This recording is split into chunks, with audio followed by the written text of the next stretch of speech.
Bonjour. Permettez-moi de féliciter et de remercier Monsieur le chef de division, le directeur de la division macroéconomie, pour sa sublime présentation et surtout pour son esprit de synthèse. Toutefois, je ne sais pas si cet esprit de synthèse a fait occulter certains problèmes macroéconomiques majeurs pour l'Afrique. Je parle des recommandations où ces recommandations ont été orientées vers le développement de secteurs où l'Afrique n'a pas vraiment de... C'est-à-dire, elle n'est pas concurrentielle. Je parle de la digitalisation, des services marchands, globalement des services marchands. J'aurais aimé d'insister sur le secteur agricole. Le secteur agricole qui est vraiment le plus touché et qui a des répercussions alimentaires et sociales, etc.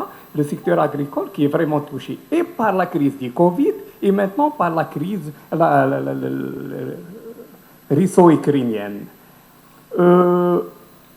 Pourquoi je parle d'agriculture? Parce qu'il y a quand même des capacités africaines et je parle surtout d'une demande de réorientation de la stratégie de la production agricole en Afrique. Comment ça, la stratégie? Parce que dès qu'il y a un problème sur les produits alimentaires, on se rend compte que le choix fait par certains pays africains, pour ne pas dire par la quasi-pays africains, de s'orienter vers des cultures spéculatives au lieu de cultures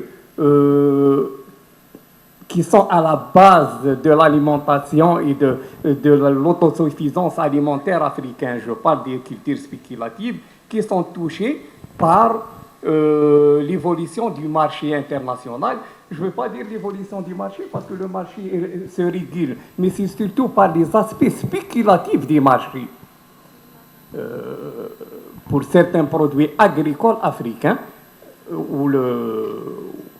et je veux même poser une petite question sur l'inflation et le marché d'échange maintenant. Est-ce que c'est vraiment dû à ces crises-là ou bien à une évolution spéculative, surtout, des marchés? Merci, monsieur le directeur et monsieur le...